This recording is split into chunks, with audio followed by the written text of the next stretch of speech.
Welcome back, everybody. So we'll get started where we left off. I don't have the exam twos graded yet. Those probably won't be back until next week. Uh, Hopefully Monday, but I can't promise anything. Uh, but in the meantime, and I was not able to get around to posting some pre-lectures, so we're just gonna have to do a little bit of skipping around, and that's okay. So, where we left off last time was with the difference quotient. And for this one, the key trick was to multiply across by the denominators everywhere. And just to finish it off, so when you have a complex fraction, which is a fraction with fractions inside of it, like this one, you want to multiply the main bar by the LCD of all the denominators.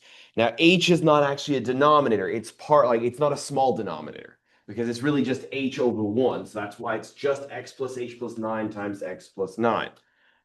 And when I do this, just to move this down here for just a second, when I distribute this into the first term, the x plus h plus 9's cancel. And so all I've got is a 16 and an x plus 9. Similarly, when I distribute it into the second term, the x plus 9's cancel, and all I have is a 16 times an x plus h plus 9. So what this ends up being is 16 times x plus 9 minus 16 times x plus h plus 9 all over. There's nothing to distribute in the bottom. They just multiply across. So we've got h times x plus h plus 9 times x plus 9. And here, remember, you're not finished simplifying until that h in the denominator has gone away. Well, if you distribute, you end up with 16x plus 16 times 9 is 90 plus 54, which is 144, minus 16x minus 16h minus 144, all divided by h times x plus h plus 9 times x plus 9. And we notice a very, very nice thing occurring. The 16x's cancel, so we can cancel those out. The 144's cancel, and all we're left with is a negative 16h. So now that this is just equal to negative 16h, we can cancel out the h's and get our final answer, which is right here. And I can box it in because I know that I simplified as much as possible. I canceled the h. That is the key significance about difference quotients, is that you are not done simplifying until you have found some algebraic way to cancel the h. Whether it be common denominators, simplification, conjugation, which that's what the last one is. But we can skip that for now. Okay. Composite functions. So this is a new type of operation. So there was the algebra of functions, which was exactly what we thought it would be. The sum function going way back up above. The sum function was just adding the two functions together. The difference function, just taking the difference of the two functions. Product function with a solid dot in between them, meaning multiplication, is f times g, and then difference quotient was f divided by g. And they had their own kind of stipulations about how domains work. Composite functions are a new concept, something we haven't seen before. Given the functions f and g, the composition, how do I want, like, I forget if I want to say just the composite of f and g or the composition function. How did I want to say it? There they are. No, there it is. There. The composite function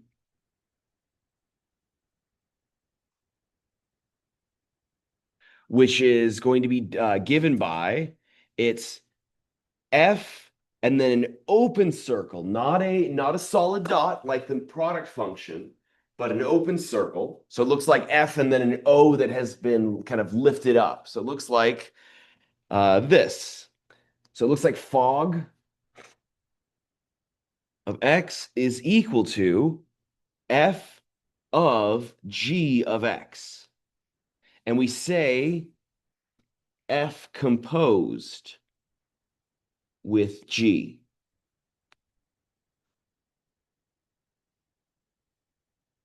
So it's f composed with g of x is equal to f of the quantity g of x. So what we're doing with composition is we are plugging in the inner function g into the outer function f. And note, so I'm gonna make a mention, open circle, different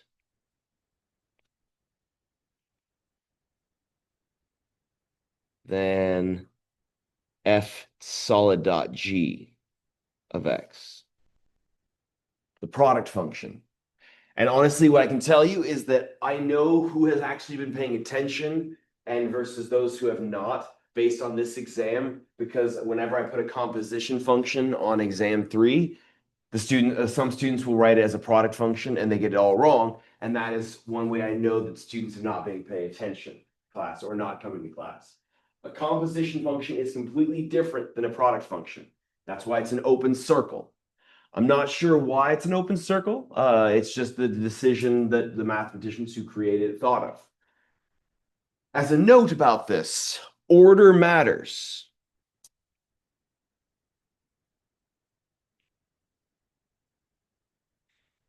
F composed of g of x does not necessarily, which is equal to f of the quantity g of x, and then g composed with f of x is g of f of x. And these are rarely equal.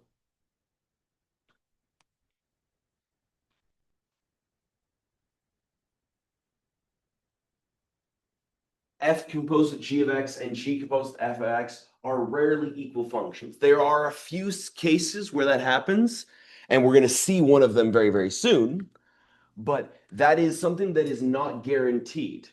And so it is very, very similar to like big deal about this, honestly, in my opinion, is this gives us a new operation to do. This is a new type of operation that we've never seen before. At the end of the day, mathematics is just the study of different operations and what they do. And specifically, one of the things we love studying in mathematics is what properties does a certain operation have? And commutativity is one of the biggest ones, right? Right? Commutativity. A times B is the same thing as B times A. You can jumble things up as much as you want. This is not a commutative operation. And if memory serves, it's also not an associative operation. So, and what I mean by that is, so remember, associativity means that A times B times C is the same thing as A times B then times C. Composition doesn't work that way either, necessarily. F composed with G composed with H does not necessarily equal F composed with G composed with H like that. It doesn't necessarily work that way. Maybe it does, but we're but it's difficult to verify. So it's just kind of broadening your horizons about what mathematics can do. And one of the things I do like about composition is this is actually something that you use for, like if you plan on going into coding or anything like that, or if you like doing any coding, you do composition all the time. It's just in the background. So like if you're trying to code a certain vector thing for a character design in a video game, first you need to get a component and then you need to multiply it by a certain speed modifier.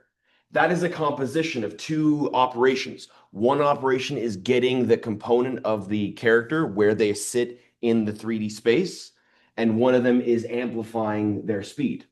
So you like composition happens everywhere, especially in coding, even if you don't realize it. So let's look at some examples. Given f of x is equal to x squared plus 1 and g of x is x minus 3, find f composed with g of x and then g composed with f of 2. Now, before we get started with this, I want to mention my jargon. This is a jargon that you will hear every mathematician use from here on out. And this doesn't go away, by the way. Composition is going to be here to stay. There's a whole one of the most important rules in calculus is called the chain rule, and it has to do with function composition. So if you plan on going on into calculus, you will need to practice this. In particular, you will hear them talk about the functions in composition as an inside and an outside function. So in this context, f is the outside function, and g is the inside function.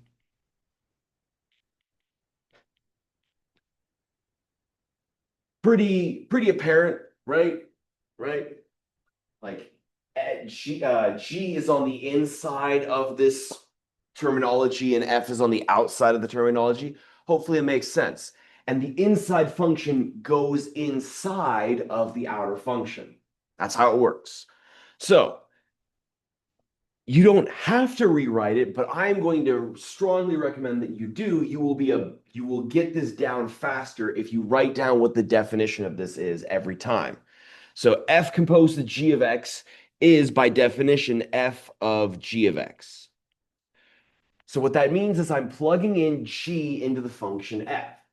And so g is x minus 3. So this is really equal to f of the quantity x minus 3. And we have to remember how functions work. You take whatever is on the inside of the parentheses and you plug that into the function. So in this context, we're going to replace every instance of x in the function f, which is only one, it's just the x squared, but we're going to replace that x in the x squared with an x minus 3. So this is equal to, and maybe we can even color code it this first time as we're seeing it, equals x minus 3 squared plus 1. And then we'll simplify it. That's x squared minus 6x plus 9 plus 1. So f composed of g of x is equal to x squared minus 6x plus 10.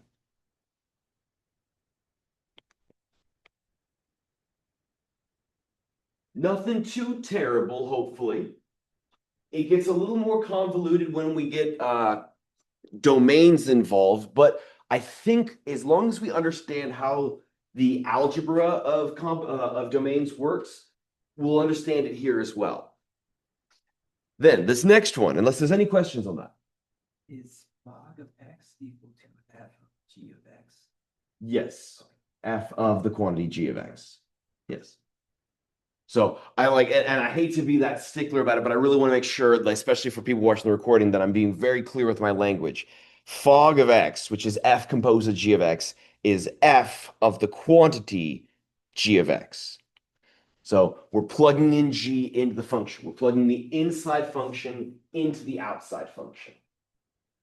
Now with part B, notice that it's just g composed with f of the quantity 2. So this kind of takes a little bit of time. Not too much, but it does take a decent amount of time. So we could, in theory, find g composed with f of x and then plug in 2, but we don't need to. So I'm going to write that down here. Since only finding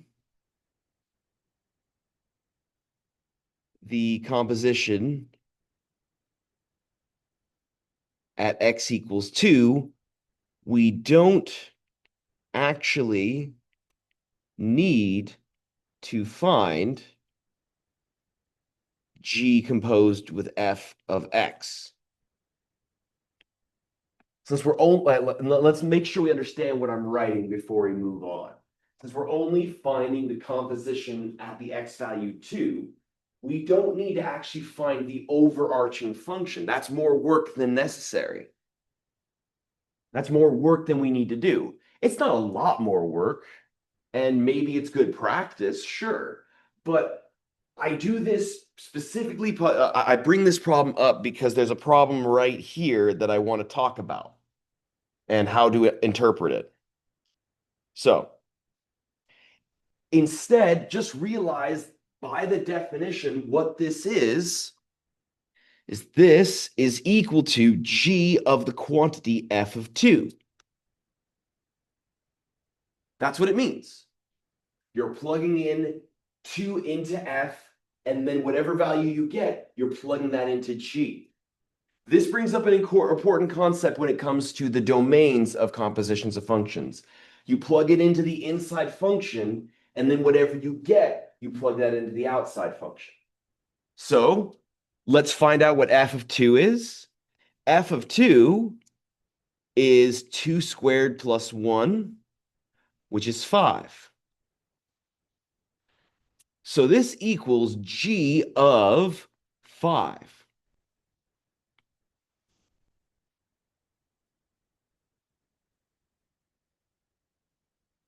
So I first plugged it into f, then I plugged in the result into g. And so that will be equal to 5 minus 3, which is equal to 2.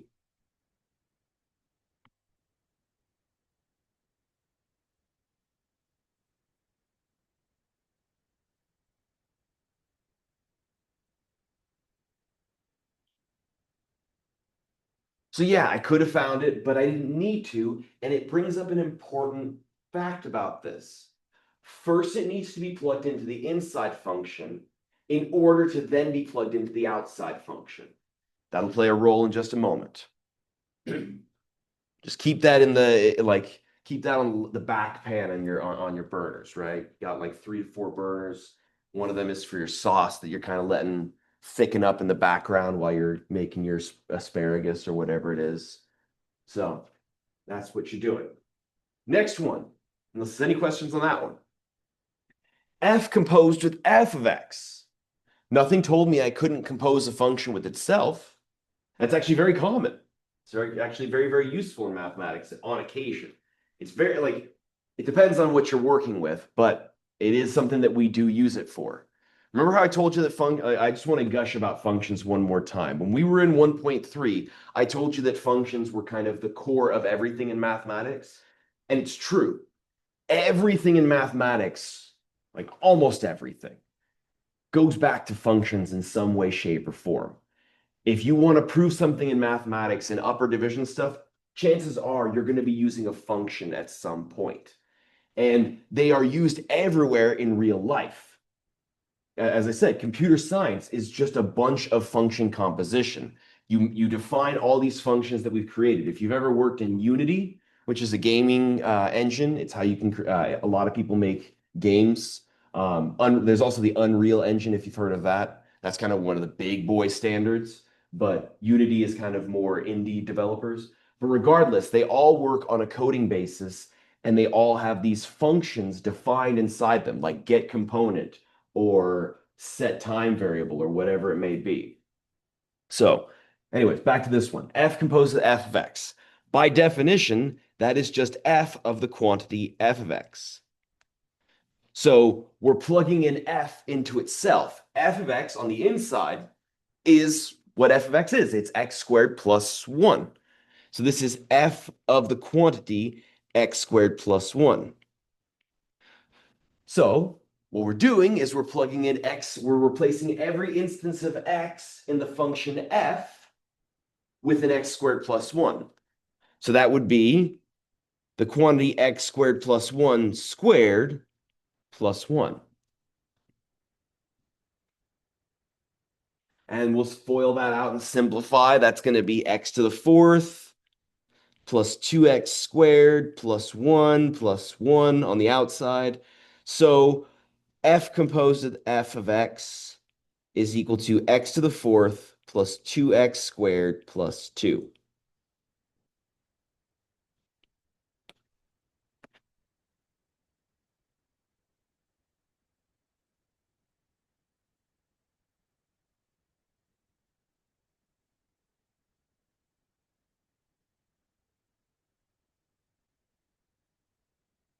Any questions on that?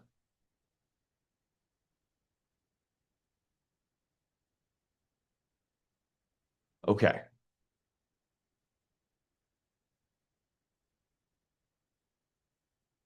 Good. Now we'll find out how to do their domain. So if we go back to that previous example one more time to remember what we were doing. So G composed of F of 2. First, we need to plug it into F. And once we got the result for F, then we plugged it into G. So when it comes to finding function compositions in the domain, first and foremost is you need to find out where the inside function is undefined. Basically finding the domain of the inside function. So with this one, the inside function, so for F composed of G of X, that's equal to F of the quantity G of X. So the inside function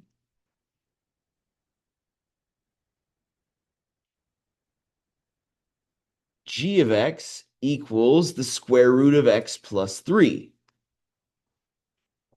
So where is that function defined? What do we, where is that function undefined, rather? Or more specifically, how do we find the domain restrictions for G? It's a square root function, which means that you can't plug in negative numbers into its on the inside. So we need x greater than or equal to -3. Initially, it's x plus 3 is greater than or equal to 0, which then becomes x is greater than or equal to -3. Then what you're going to do, after you've looked at where the inside function, and we'll answer it once again why this is true, but in short, if I try to plug in -4 or -5 or whatever, some number less than -3, when I try and plug it into G, I can't. So I can't even bother to plug it into F because it won't be it's not pluggable into G in the first place. Next, you're going to find the composition function and simplify. So F composed of G of X, so F of G of X is by definition F of the quantity square root X plus 3. So we're going to replace every instance of X inside of F, which is only one of them, it's the X squared. But we're going to replace that X in the X squared with the square root X plus 3. So this will equal 1 over the square root of X plus 3 quantity squared minus 8. And then the square root and the square end up canceling here, and we end up with 1 over X minus 5.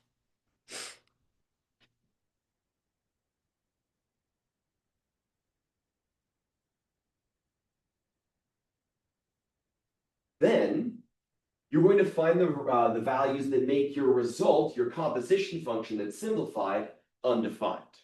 So you're really now you're trying to find the domain of that function, really. So with 1 over X minus 5, we know that the denominator can't equal 0. So X minus 5 can't equal 0, which means X can't equal 5.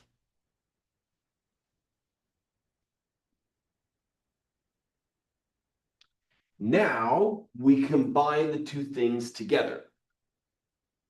Now that we have all the information in front of us, we can find the actual domain.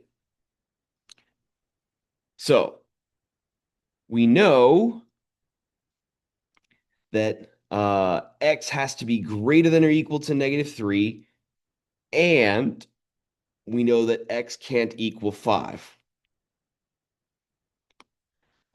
So you might be able to figure this out in your head, and if so, awesome, but otherwise, a number line is a perfectly suitable solution. Here's -3, and here is 5. From the pink, we know that X needs to be always to the right of -3. But from the blue, we know that that +5 needs to be plucked out.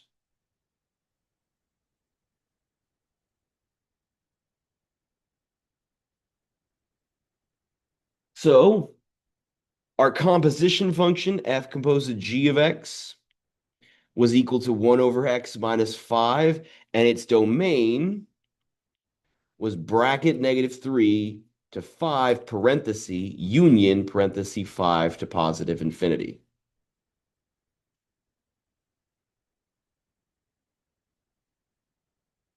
That's how it works.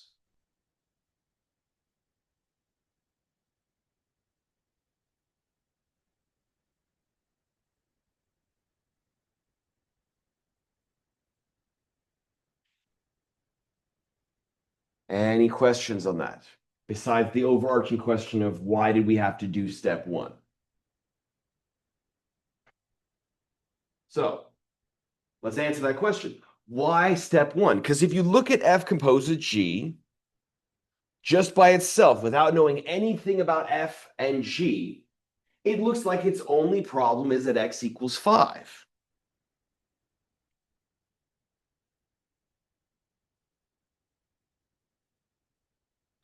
And the reason for step 1 is the definition. It's because of how it's described.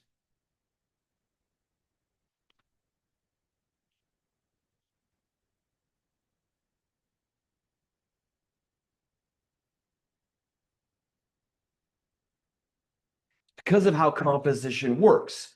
As we said with that previous problem, first you need to be able to plug it into the inside function so that you can then plug it into the outside function. So for example, if I try and do F composite G of -7, that is by definition F of the quantity G of -7. By its definition, I need to be able to plug it into the inside function in order to actually find out where it's defined. Like in order to, let me restate that. In order to plug in a value into a composition, I need to be able to plug it into the inside function first. But G of -7 is equal to the square root of -7 plus 3, which is square root of -4, and that's not a real number. And we're not interested in complex numbers in this course. As sad as that is, complex numbers are super awesome, but we are not interested in them.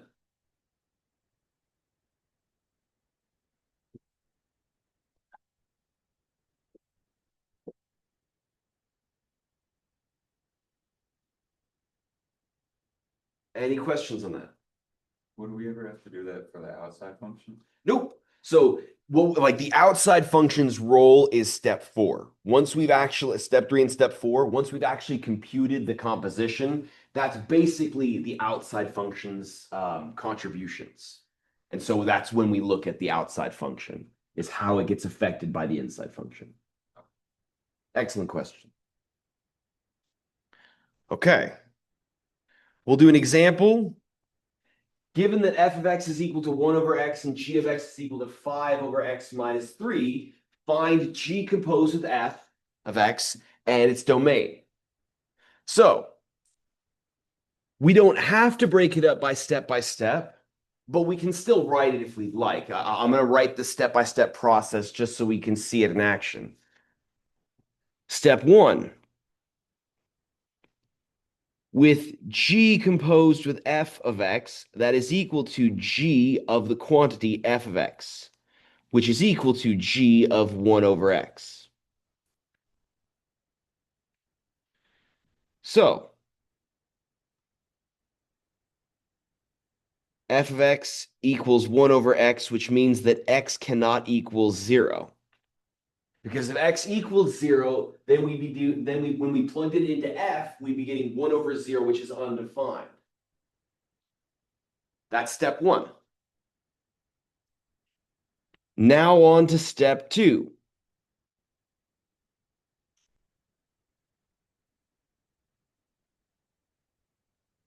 Step 2 is going to be actually computing the composition function.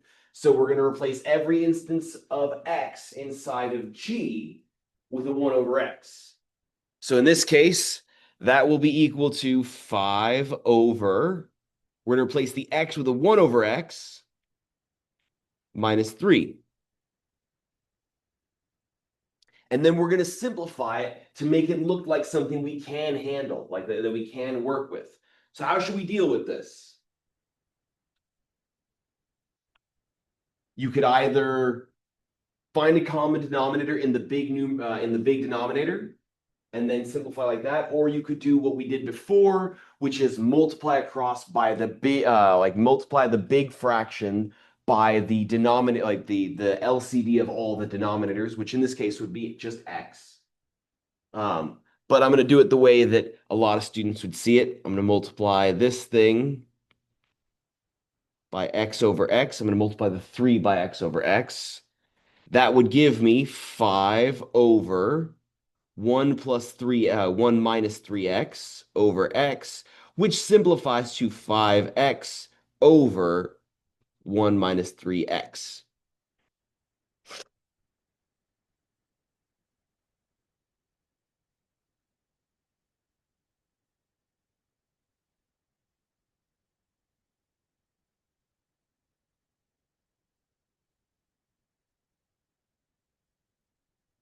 Then what I'm going to do is I'm going to do step 3.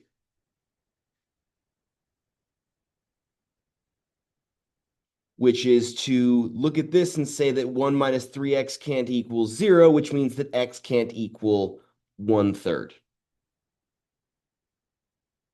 We subtract 1 from both sides of that equation. We get -1 on the right-hand side. We divide both sides by -3. That's why we've got a positive 1/3. So if you want to see that in action, what's going on? So 1 minus 3x doesn't equal 0. I subtract 1. I get -3x can't equal -1, which gives me that x can't equal -1 over -3, which is 1/3. That's where it's coming from. And now that I've done that, I go to the final step, which is combining the information I have, bringing it all together. So step 4 was from the blue, I know that x can't equal 0. From the green, I know that x can't equal 1/3. So we have the function g composed of f of x, gof of x is equal to 5x over 1 minus 3x, and the domain is parenthesis -infinity to 0 and parenthesis union parenthesis 0 to 1/3 and parenthesis union parenthesis 1/3 to positive infinity.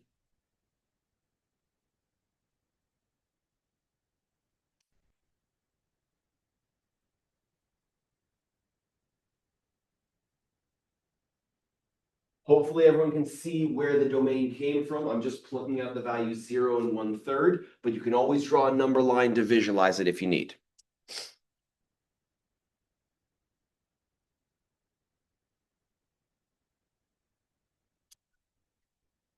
First, you need to make sure that whatever you plug into the function, into the inside function works, which is why step 1 is there. Then you simplify it, look at that function and make sure that function is defined. That's what step 3 is. And then you combine it all together. It's very systematic. And it's just you have to understand how it works. You have to be able to plug it into the inside function in order to be able to plug it into the whole composition. Yes, Victor. Multiply the denominator by x, Mm-hmm.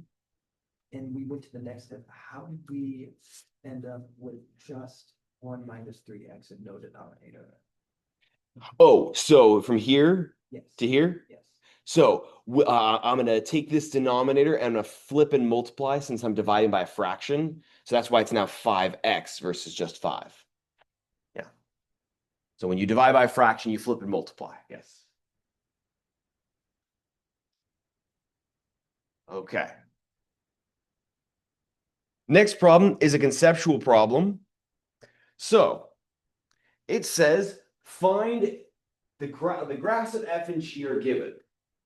And it wants you to find f plus g of 0. Now, we don't have an equation for f, and we don't have an equation for g. So how do we find f of 0 and how do we find f plus g of 0 if we can't find the equations? No matter. What is f plus g of 0 by definition? It is f of 0 plus g of 0. And let's find those on the graph. Remember, f of 0 is the function value, the y value that gets associated to x equals 0 on its graph. So f of 0 is 4, and g of 0 is 2. So this is equal to 4 plus 2, which is equal to 6.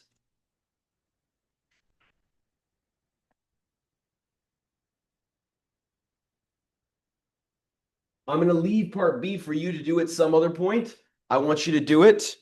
The answer to B, which I'm going to put down at the very bottom so you can look for it, is equal to 1/5. And I'm also going to have you guys do D, which is going to equal -2. I want you guys to do those a little later today.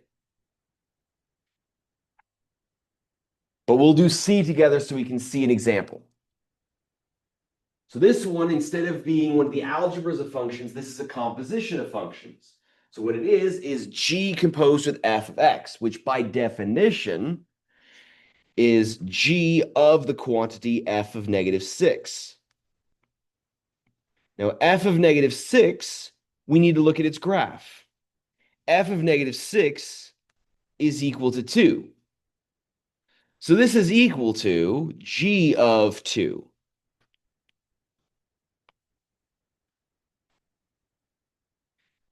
And what is g of 2? Well, we can look at our graph and find when x is 2, what is g? G is -2.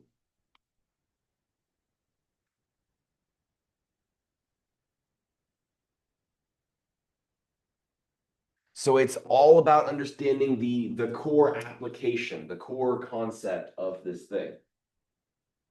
Are there any questions on that? Fun problem, really. I really like these ones.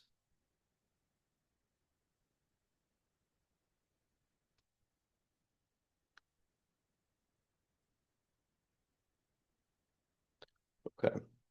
And looking at the calendar, by the way, I am worried that we won't be able to finish everything before, not next Monday, but the Monday after is when exam 3 is scheduled for.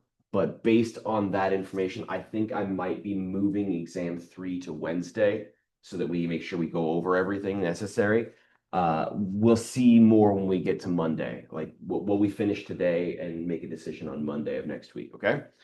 So anyways, last problem to deal with is given h of x is equal to the square root of 7 over x minus 22, find two non-identity functions. That just means that it's not x.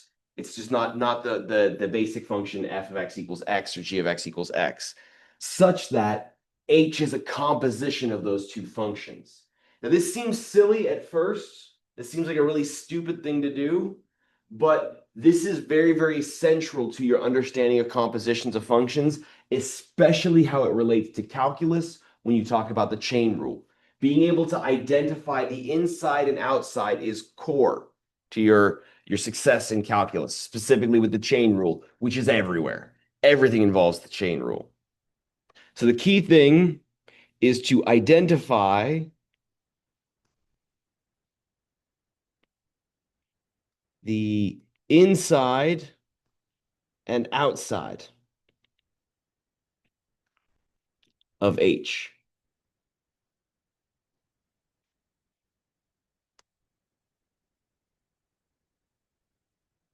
While you're writing that down, I'm going to show you why we don't want f of x equal to x.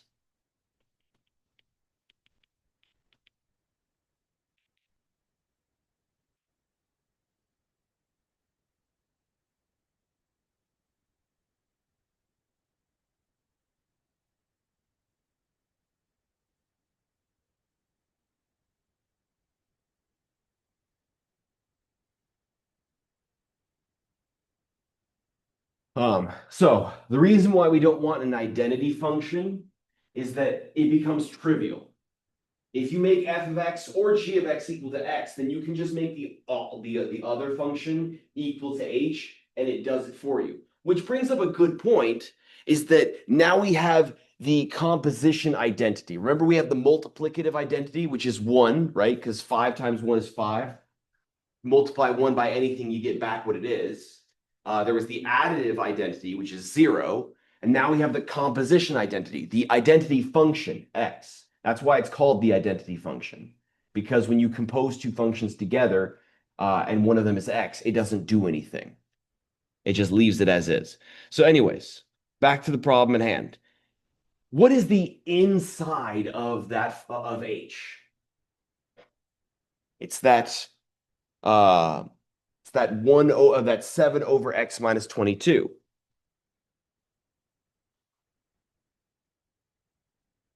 And the outside is the square root. That's what's happening on the outside. The outside is causing it to get square rooted. The inside is taking 7 and then dividing the value by value by x minus 22. So so f of x is the outside function.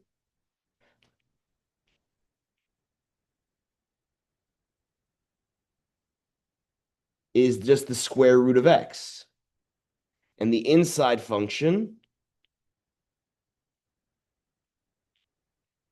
g of x, is equal to 7 over x minus 22. As you can imagine, it works because when you plug in g into f, you're going to replace this x in the square root with 7 over x minus 22, getting you back to h. But there are many other alternatives.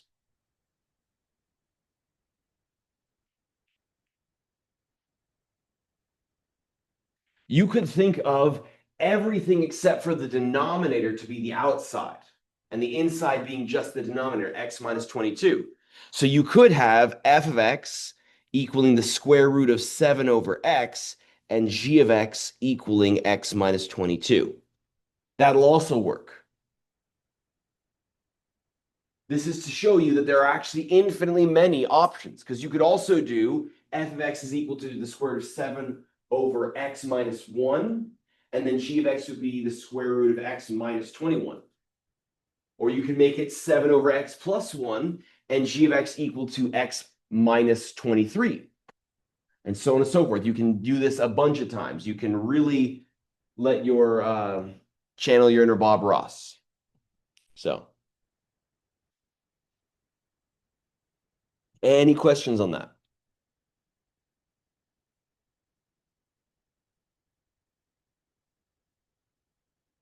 Nope.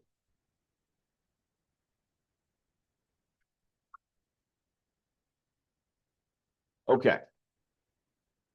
Then on to 3.1. The whole reason why we even bothered talking about function composition. Inverse functions. So, I'm going to make an executive decision to make sure we stay on track. I'm going to delete these questions from the homework. So 3.1 will have stuff on one-to-one functions. I'm going to get rid of it because we don't need it in the grand scheme of things. I teach Math 127, 181, 182, 283, and so on and so forth. And I can tell you definitively, you won't need to know about one-to-one functions unless you become a math major. If you plan on becoming a math major or you plan on going really, really deep into mathematics, then you will need to know about it. But by the time you get there, you'll be fine. You'll understand it and it'll be all okay. So omit and omit. We're going to skip that. Okay? Suffice it to say, a one-to-one function is a function where every x gets a unique y. You can't have multiple x's going to the same y. So it's a special type of function. But anyways, the reason why we even bother talking about it is that we need it in order to be invertible. In order for a function to have an inverse, it needs to be a one-to-one function. So then there exists a function g such that f composed of g of x is equal to x, and g composed of f of x is equal to x.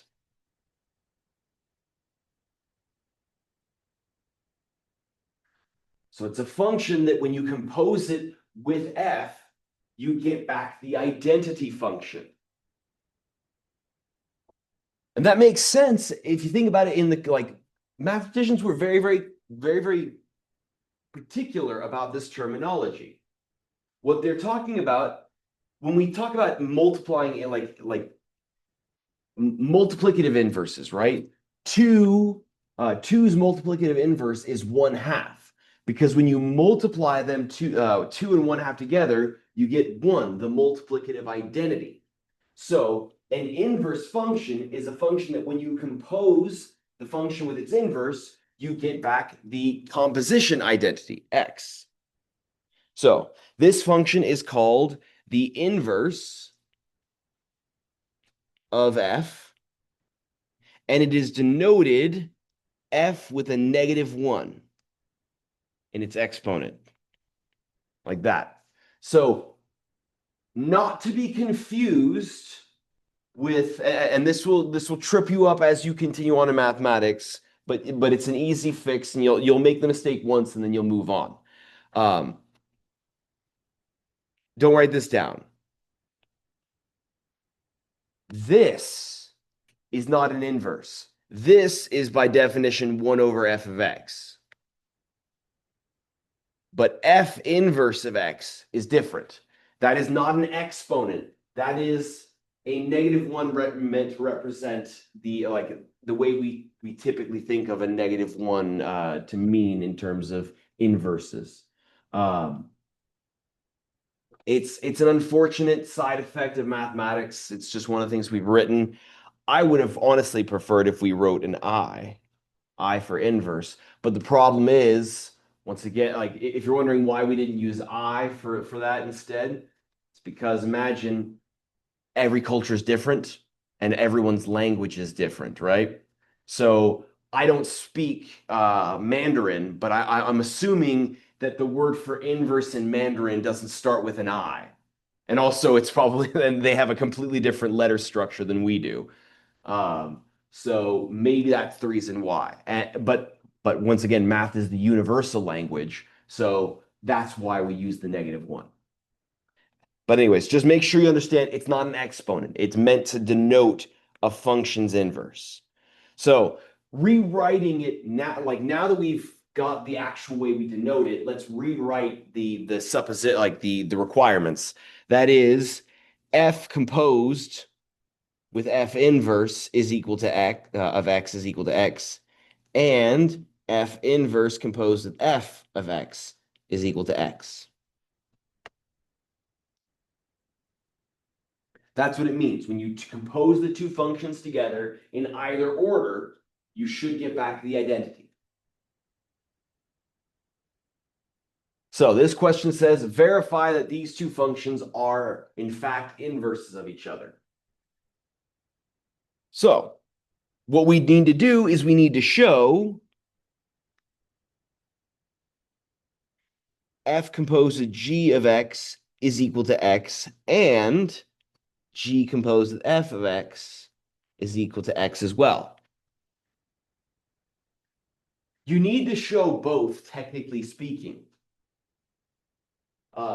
In practice, usually checking one is enough. But there are such things in mathematics called left inverses and right inverses, which we won't really see in this class, but in future classes you will. Well, I mean, not necessarily in future classes. It really starts to show up in linear algebra, where you see the concept of a left inverse and a right inverse. But they can occur. They're not common, but they do occur every once in a while. A left inverse is a function that when you compose it on the left, it gives you the identity, but on the right, it doesn't.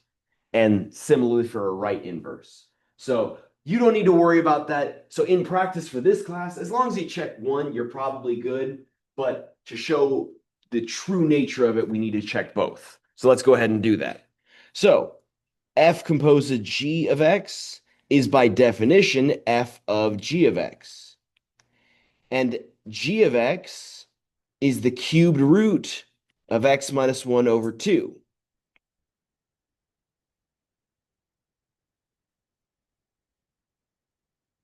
So what that means is we're going to replace every instance of x inside of the function f with a cubed root of x minus 1 over 2.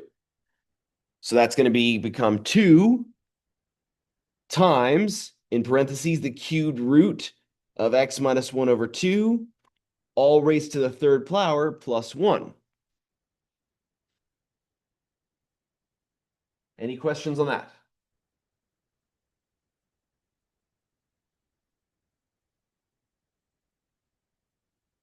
Okay. Now, the third root and the third power will cancel. Nice. But that's not enough. We need to make sure. So then we get 2 times, in parentheses, x minus 1 over 2 plus 1. And then, as luck would have it, the 2's cancel.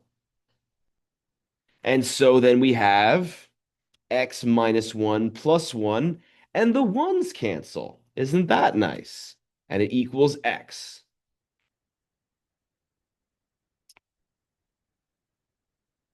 And so when we composed f with g, we get back x.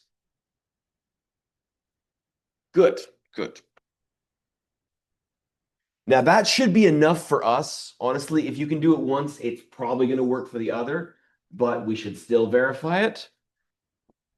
So g composed with f of x is by definition g of the quantity f of x.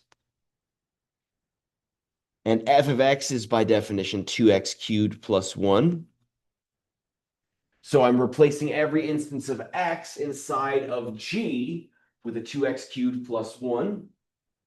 So what we end up with is the cubed root of x, which we're replacing with the 2x cubed plus 1, then minus 1 over 2. Any questions on that?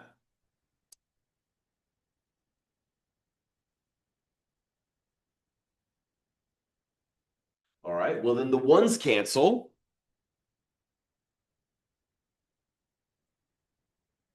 Leaving us with just a 2x cubed over 2, leading us to cause the 2's to cancel. And so we end up with the cubed root of x cubed, and the cubes cancel, giving us just x. And thusly, they are in fact inverses.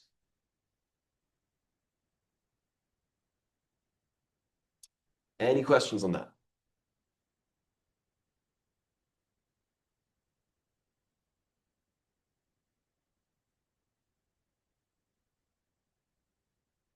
All right, let's take a break. Let's come back at 1:04, and then we'll pick up there. People watching the recording, go stretch your legs a little bit and come back. Back to it. And we're back. And so now what I've just shown, like, yeah, sure, finding, come on. There we go. Just gonna move that out of the way. Now, verifying two functions are inverses, fine, that's not too terrible, but that's great. But how do we find an inverse function? How do we do that? It's great and all. So one thing I wanted to note, want us to notice, realize what the function f and the f inverse function are doing. The function f, what it does is it takes a number and then cubes it. After doing that, it multiplies that result by 2 and then adds 1. Whereas the inverse function, first it takes a number and then it subtracts 1. Then it divides that result by 2 and then takes the cubed root. So notice, add, subtract, multiply, divide, cube root. What an inverse function does is it undoes everything that you did to a variable. That's how it works. Now, there are certain things that aren't exactly inherently clear about that for different functions, but for most of the functions we'll be dealing with in this course, that is what's going to happen. So find the inverse of 2x minus 5. Now, I do this slightly different than the way the book does it. And it's because I disagree with the general concept. I feel like we are trying to dumb down what an inverse is in America, and I dislike it. Um, because just to give a short thing, just a short little blurb. A function goes from a place X to a place Y. So it takes this X value here and gives us a Y value here. The inverse function takes the value from Y and brings it back to X. That's how it works. And so it just so happens that all the functions that we're working with in the real world, like, are going to be functions of the real numbers. So they take a real number to a real number. But that isn't always necessarily true in mathematics, especially in upper division stuff. And so an inverse function, it goes in the backwards direction. It takes something from the range and goes backwards. And the range is not always the same thing as the domain. And so I don't like this terminology that they do. So that's why I'm doing it a different way. But the way the book does it is fine as well. So step 0 is to replace f of x with y as needed. So in this case, we're going to rewrite it as y equals 2x minus 5. Then what you're going to do is you're going to solve for x, which means you want to get it to the point where it's x equals stuff with y's only. So for us, we have 2x minus 5, y is equal to 2x minus 5. We'll add 5 to both sides and get that y plus 5 is equal to 2x. And then we'll divide both sides by 2. And we get x is equal to y plus 5 over 2. Then step 2 is going to be interchange the x's and y's, change all the x's to y's and all the y's to x's, and replace the y with an f inverse. So I've got x equals y plus 5 over 2. I'm going to interchange the x's and the y's, giving me y equals x plus 5 over 2. And then I'm going to rewrite that as an inverse function.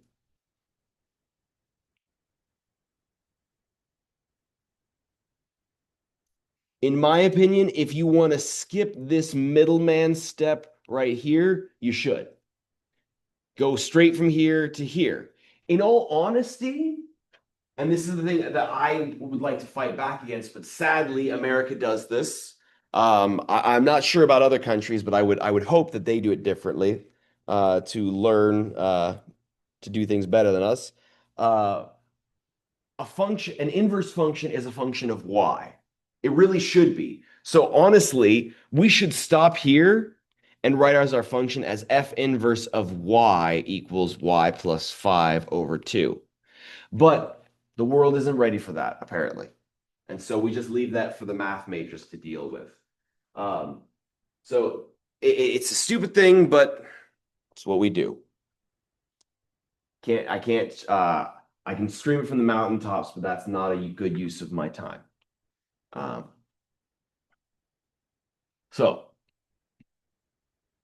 then the last step, which is optional. If you're confident with your algebra, you probably don't need to do this step. But if you aren't confident, you can verify that they're inverses. And one thing I will say is usually sufficient to check one.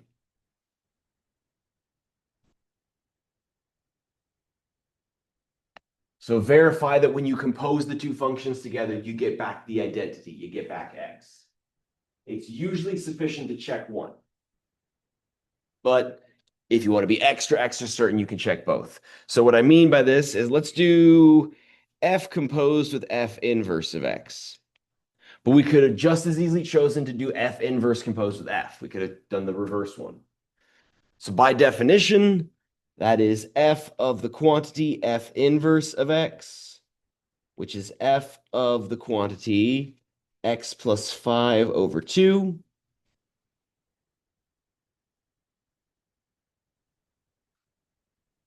So I'm going to replace every instance of x in the function f with an x plus 5 over 2. So this becomes 2 times x plus 5 over 2 minus 5, because remember, that's what f of x is.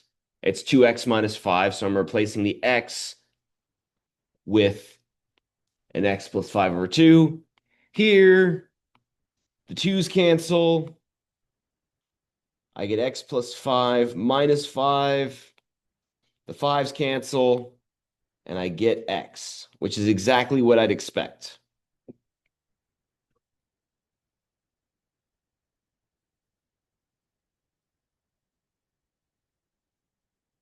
So, just to recap it real quick, step 0 is just to make sure that you don't have to write f of x every single time while you're doing it. That makes it very, very tedious, and that of x with the f can look like multiplication, and it gets confusing. So that's why I change it to y's. Then what you're doing is you're undoing everything to x. You're trying to undo the stuff to x. And that's what we did. We undid the minus 5 to a plus 5. We undid the multiplication by 2 to a division by 2. And then the last step is kind of jumping through the hoops of rewriting it in the proper notation. So, find the inverses of the following functions. This one, f of x is equal to the cubed root, or the fifth root, of 2x minus 9 plus 13 on the outside. So, step 1 would be to replace the f with a y.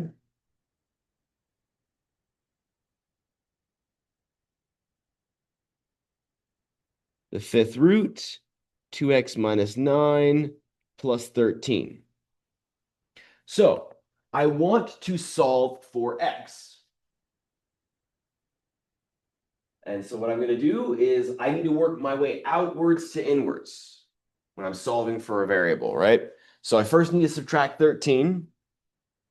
I get y minus 13 is equal to the fifth root of 2x minus 9. And then I need to get rid of that fifth root. And to undo a fifth root, I need a fifth power. So I will raise both sides to the fifth power. And that will allow me to cancel these. So now what I've got is the parentheses y minus 13 to the fifth is equal to 2x minus 9. At which point, I'll add 9 to both sides. And then divide by 2 to get x is equal to y minus 13 to the fifth plus 9, all divided by 2. I took care of 2 steps there in 1. If anybody has any questions about that, please feel free to ask.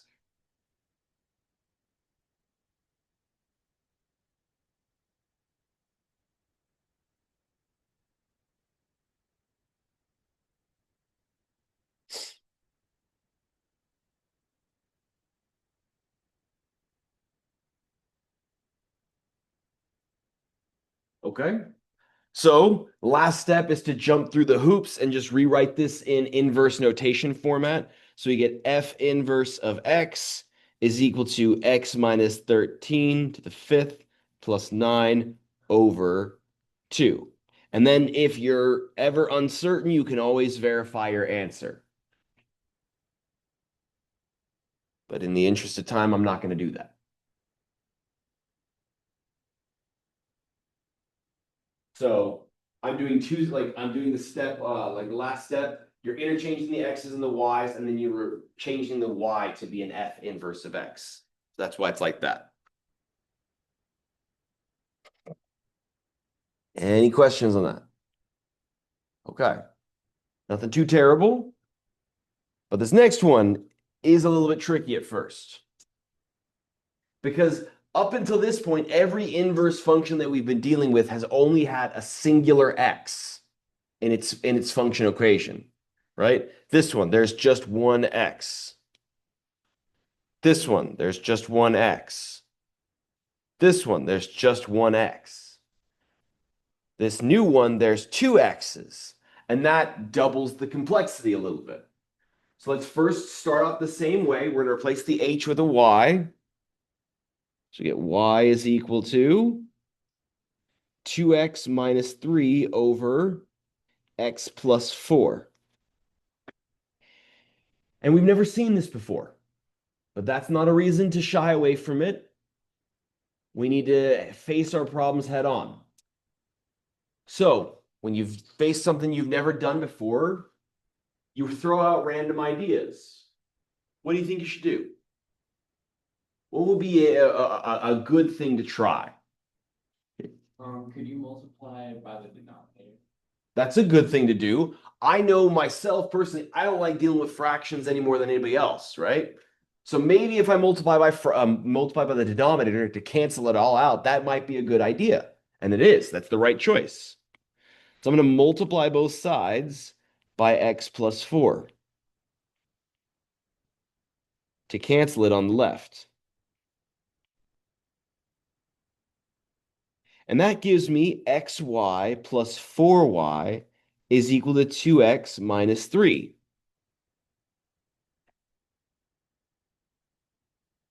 Okay. Now, maybe this is the right path. It is. Or maybe it's not. But if it were the right path, what would I do now? Keep in mind what you have to do. We need to solve for x. We want x equals blah. Stuff with y's. So let's bring all x terms together. Now, that might not make sense, at least right now, but I'm going to write something up so that you can see what I mean. That kind of looks like a linear equation. If you had 3x plus 4y equals 2x minus 3, how would you solve that? You'd bring all the x's to one side. Convention is the left, but it's okay to do it to the right as well. And then you bring all the other terms to the other side. That's how we do it. So that's what we're going to do here. We have this term that has an x and this term that has an x. So you can either bring the x terms to the left or the right. Convention says the left, but it's okay to bring them to the right. If you decide to bring them to the right, you will get the exact same answer that I do, but your answer will be off by 2 minus signs. And so but it's fine. The 2 minus signs will cancel each other out in the end of the day. So what we end up with now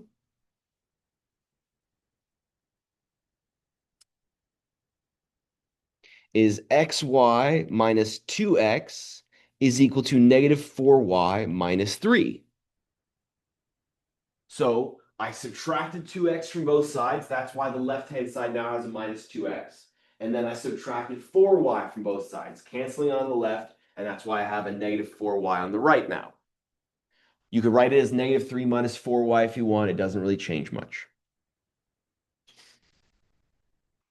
Then, the fact of the matter is, this has an x and this has an x. So we can factor out an x.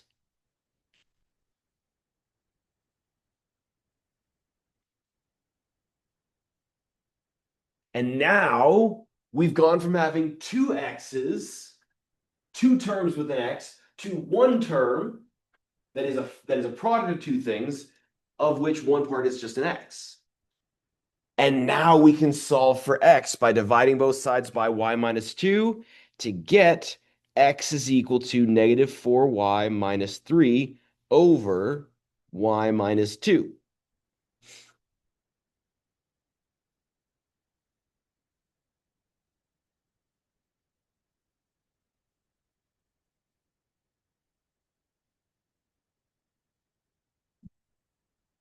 Any questions on that?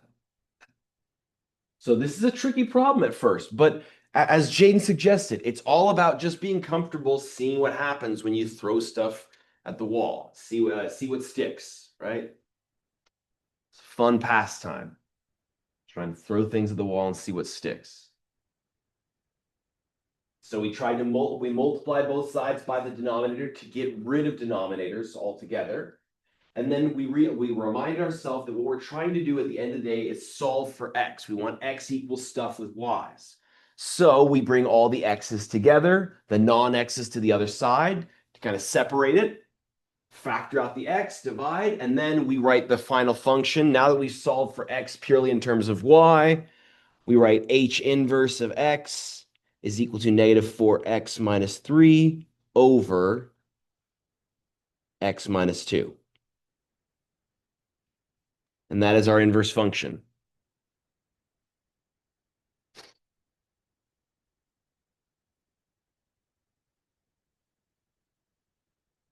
And we can verify it if we want, but this one ends up taking a little bit longer to verify.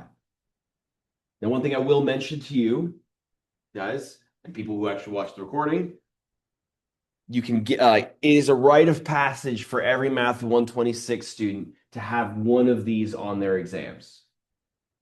Hint, hint, wink, wink.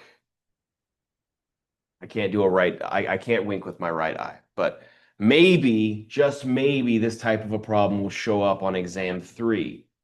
So maybe we should make sure we practice this. Huh?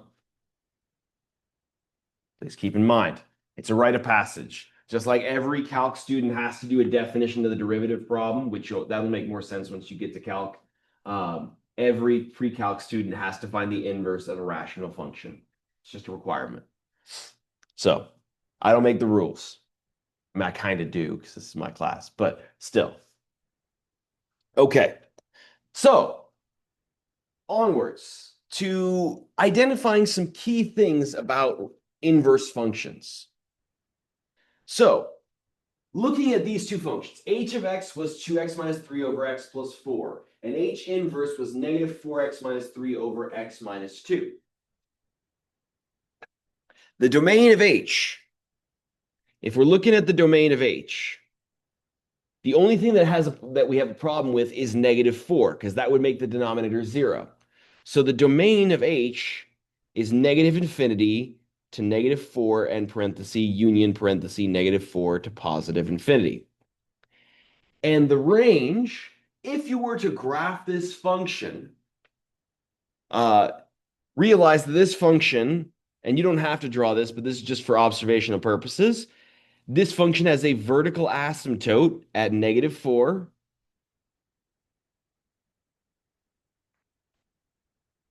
and a horizontal asymptote at 2, y equals 2. And then it looks like this. 3/2.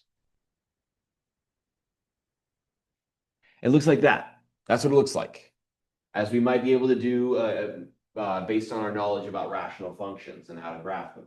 So this is one of those ones where it does not ever cross its horizontal asymptote. So its range is negative infinity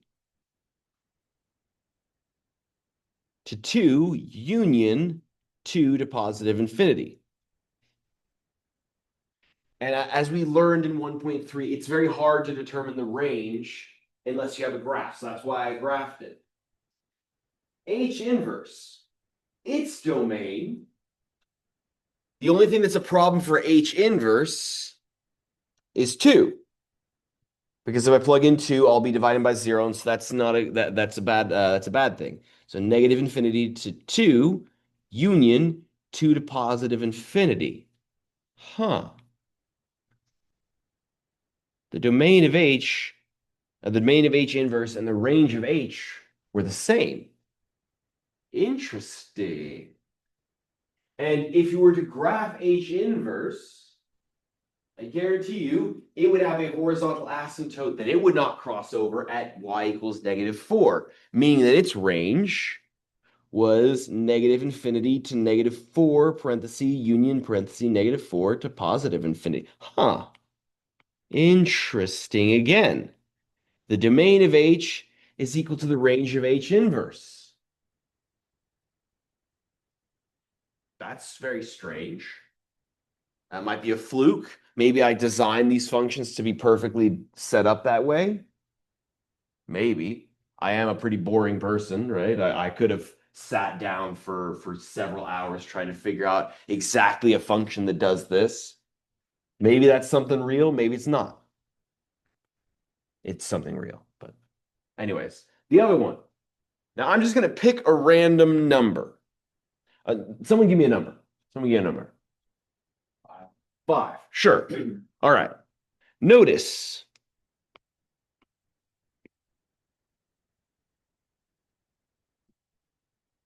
h of 5 is equal to 2 times 5 minus 3 over 5 plus 4.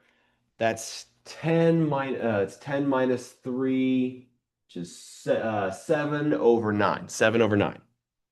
7/9. So what point is on the graph of h then?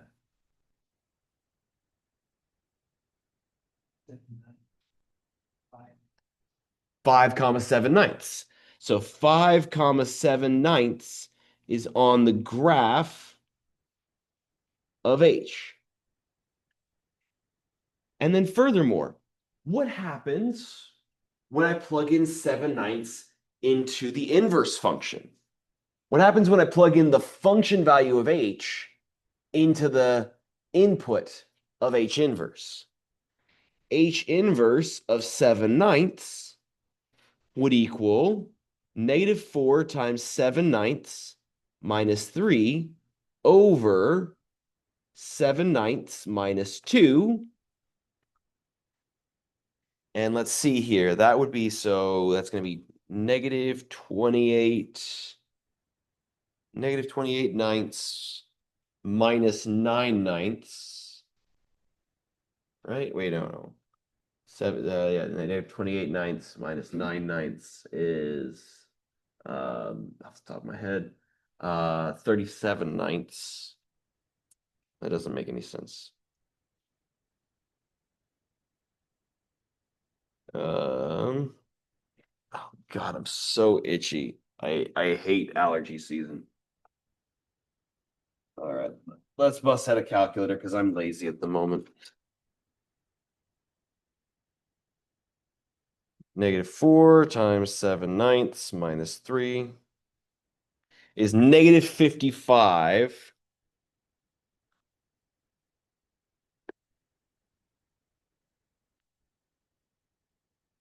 Oh, that's why. Yeah. Okay. -55 ninths over, and then 7/9 minus 18 ninths is 11 ninths, -11 ninths, which equals +5. Huh. So the point 7/9 comma +5 is on the graph of H inverse. So I kind of want to color code these. 5 is the X input for H, and it's the Y output for H inverse, whereas 7/9 was the output of H, but it's the input of H inverse. Now, is that a fluke or is that not? It's not a fluke. It's actually a very, very key property about how inverses work. So first fact is that the domain of F is equal to the range of F inverse, and the range of F is equal to the domain of F inverse. That's just a fact. It's because that's how inverse functions work. The function takes an x value and gives you a y value. It takes all of its x values and gives you a bunch of y values. So its domain is the x's, and it spits out the y's. The inverse function undoes that. It takes in the y values and spits back the x values. So its domain is the y values and vice versa. So, cool note, now we can actually find the range of a function in a very, very convoluted way. We can find domain algebraically not too terribly. We've done that plenty. To find the range of a function, you first need to find its inverse and then find the domain of the inverse. That's how it works. So that's one way to do it without graphing. The next one, if a comma b is the point on the graph of f, then b comma a is a point on the graph of f inverse. Written differently, if f of a is equal to b, then f inverse of b is equal to a.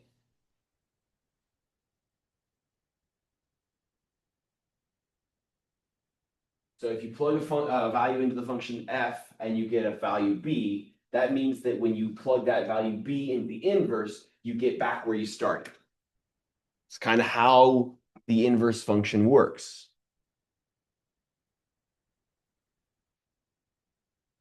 And then the inverse of an inverse, like the last one, which is not something we'll use very often, but it is an important aspect about mathematics, is that the inverse of an inverse function is the original function.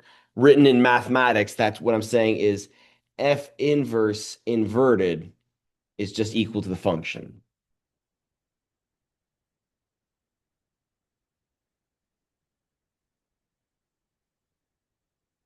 So nothing too surprising there, hopefully.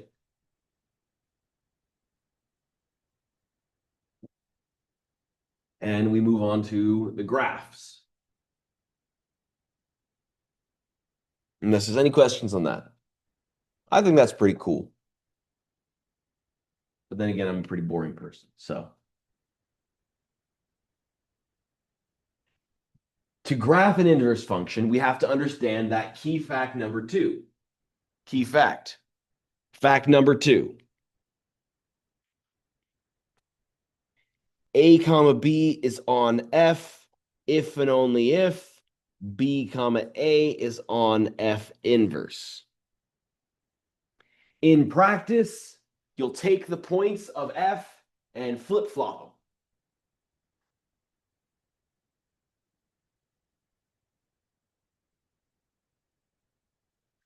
So, if I've got this graph of f, this function is a one-to-one function, which we don't need to worry about as a reminder once again. So don't bother starting the 3.1 homework yet, because I need to go in right after class and I'll just wipe out those problems. They're not needed anymore. Or maybe I'll just give everyone 100%. I don't know what, I'll figure out some way to do it on that. Because I've had in the past where if I wipe out topics in the ALEKS module, it will wipe out everyone's pi, and I don't want to do that. So I'm pretty sure it's fixed by now. That was like 3 years ago, but I'm still hurting from it. Right? It still hurt. It still has me shaky. It's funny how those things stick with you. But regardless, I'll figure out a way to make sure that you don't have to do anything on the one-to-one functions. But either way. So with this one, let's label all these 4 points on this graph. This is the point -4, -3, -2, +3, 2, 4, and 5, 7. So the inverse function will just have the flip-flop version of those points. So that bottom left point for -4, -3, the inverse function will have -3, -4.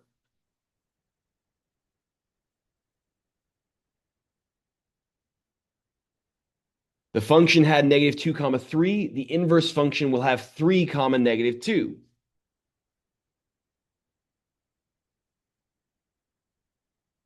The original function has the point 2, 4. The inverse function will have 4, 2. And then the original function has 5, 7. Our inverse will have 7, 5 right there. And then we could do this infinitely many times, but it's going to be the same thing every single time. So for example, this the original function has negative 3 comma 0. Our function will have 0 comma negative 3. The original function has negative 2.9 comma negative like negative 2.9 comma 0.1.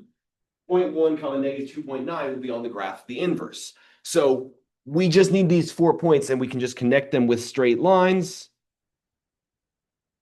And we will have the inverse function. It's very symmetric. And in fact, it is reflexive across the line y equals x. So if I were to draw the line y equals x,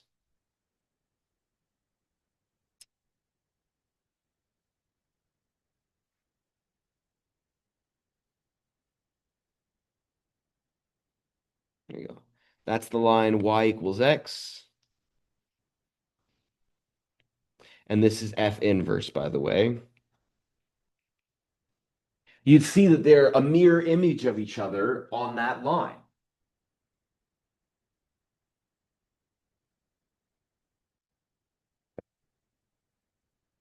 So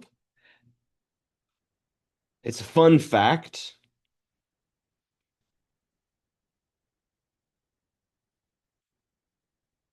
Functions and their inverses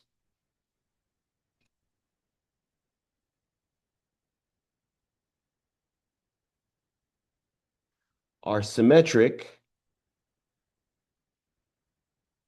across the line y equals x, the identity function. I think that's pretty beautiful, if you ask me. That's pretty cool that like when you like mathematically like writing it down in just pure algebra, f composed with f inverse is equal to x, and then visually they are reflected across that line. Pretty cool. Pretty cool in my opinion. But either way, any questions on that? That's how you graph an inverse function. You take all the flip-flop versions of the points and connect them in a way that makes sure that it is reflective across that line y equals x. So this example here, we have the point, the first point that's on our graph is the point negative 4 comma negative 6. So our inverse function will have the point negative 6 comma negative 4. Right there. Then our function has the point negative 2 comma 2. If we flip-flop negative 2 comma 2, it's negative 2 comma 2. And then the function has the point 0 comma 2, so we have the point 2 comma 0. And it doesn't give us any other points, but that's enough. It looks like this. Wait.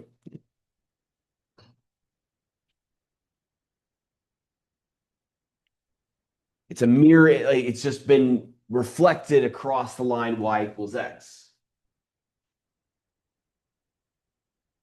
Pretty.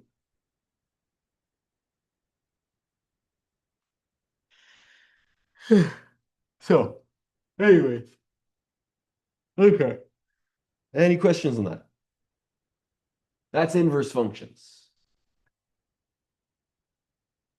Now, you might be wondering to yourself, why? Why do we care? Why should we care about inverse functions at all? And that's a good question. That is a great question. Sometimes, in mathematics and in real life, sometimes we're only able to find the inverse of a function, and we want to know the actual function itself. So we have to invert the inverse to get back to it. It's hard to really find a real world example, but it is important, I do promise you, and it leads into a very useful theorem in mathematics called the inverse function theorem, which is a calculus thing, but more specific, like in Calc 1, you'll talk about it, but it's the very simplistic version of it. The more advanced version is for upper division mathematics, and it's very, very useful. So there is a reason to study this in later mathematics courses. So anyways, 3.2. We'll get this one just briefly started and then we'll pick it up next time since the whole, so we will extend the due date of the homework for 3.2. So just in brief, to remind ourselves, homework 1.8 was extended from last week, or no, it wasn't extended. It just wasn't due last week. 1.8 is due this week. 3.1 will be due this week, but with the caveat that the one-to-one function stuff is going to be skipped.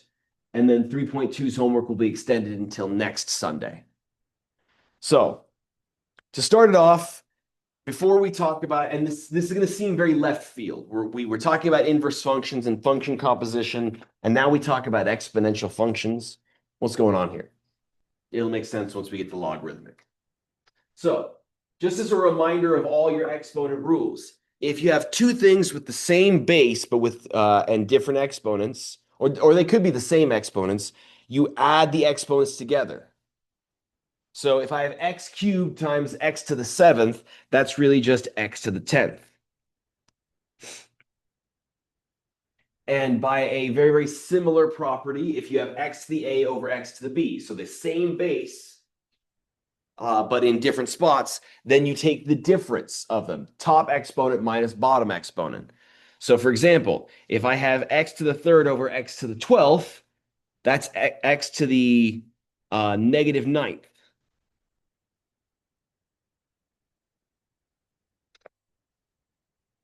Because 3 minus 12 is negative 9. Then if you have a power raised to a power, x to the a raised to the b, that is x to the a times b. So if I have x to the 3rd raised to the x to the 6th raised to the 3rd, that's a power raised to a power. You multiply the powers, you get x to the 18th. One of the ones you will be using frequently in your mathematical career, if you plan on taking calculus, is that x to the negative a is equal to 1 over x to the a. You will be using it in reverse. Because remember, this is an equal sign, so it's true in both directions. If you have 1 over x to the a, you can write that with a negative exponent, or vice versa. So x to the negative 7 is equal to 1 over x to the 7th. Or if you have 1 over x to the 4th, that's equal to x to the negative 4. You can write it either way. For whatever reason, some mathematicians, some math teachers had a stick up their butt, and they really wanted us to have positive exponents only. Just like, and you'll see this if you plan on taking 127. Everyone wants you to have rationalized denominators. Don't write it as 1 over square root 2. That looks bad. It should be square root 2 over 2. They're stupid. Any math teacher who did that, they're wrong. And if one of your math teachers tells you that, come talk to me, show me where they are, and I will beat them. I will beat them senseless, and show them the error of their ways. It's dumb. It's unnecessary. It's a bad idea. Either way. Then, if you have two things inside of parentheses and they're both being and it's all being raised to a power, then that power gets distributed amongst them. That's only with multiplication. Addition, it doesn't work. X plus y to the a, you got to FOIL it out. So if I have x y squared to the 4th, that becomes x to the 4th, y to the 8th. Because remember, it's going to be y squared to the 4th. That's a power raised to the power. You multiply the powers. Then if I have, and in a similar fashion, if I have x to the a, or x over y to the a, that's x to the a over y to the a. So for example, if I have x cubed over y to the negative 2 to the 2nd power, that is equal to x to the 6th over y to the negative 4th, or x to the 6th, y to the 4th. Because it's a negative power in the denominator, so that's really 1 over y to the 4th in the denominator. Flip and multiply, that's where you get y to the 4th in the numerator now. Another one is that 1 raised to any power is just 1. So 1 to the 6,123 or 6 to the 2 billion and 1th, it's all just 1. And last but not least, x to the 0 is equal to 1, except for 0 to 0, which is indeterminate. Some textbooks and people will claim that 0 to the 0 is equal to 1, and they are not correct. 0 to the 0 is equal to 1 when we need it to be. There are certain theorems in mathematics, especially if you get into Math 182 and beyond, where the way we write them makes it so that 0 to the 0 would be really, really nice if it was equal to 1, and it makes our theorems look more succinct. But in general, 0 to the 0 is indeterminate, just like 0 divided by 0. So negative 19 to the 0 is equal to 1. The other one, and this one is not super useful now, but you will be using it so often in calculus that I think it's absolutely necessary to do now. And it also makes it very, very nice to plug into your calculator, is that you can convert between radical form and exponential form. If your exponent is a fraction, you can write that as a radical, and vice versa. If you have a radical, you can write it as an a fractional exponent. So x to the n divided by m is equal to the mth root of x to the n. So, for example, x to the 5/2 is the square root of x to the 5th. The denominator is 2. That's going to be the second root, which is the square root. And the square root's the only one where we don't write the symbol, the number for its radical. And then the power is 5, so that goes inside. If you need a memorization technique, I think I've already mentioned it before, but if I haven't, powers above, roots below. Powers above and roots below. And to make sure you understand what I mean here, right? There's that old saying, the power's above us, right? When you're trying to say like let Jesus take the wheel or whatever it may be, you know, the whole thing is like the power is above us. So power goes above, and roots, they grow beneath the ground, they grow below us. So the power goes above, the root goes below. Make sense? Good memorization tool. Now, we don't have enough time to start the next problem, so we'll leave that for next time. We'll call it good for this week. I hope to have the exams back to you guys on Monday. Oh, before you leave, though, I'm going to hand back the redos from exam 1. So anyways, otherwise, have a great rest of your day, great weekend.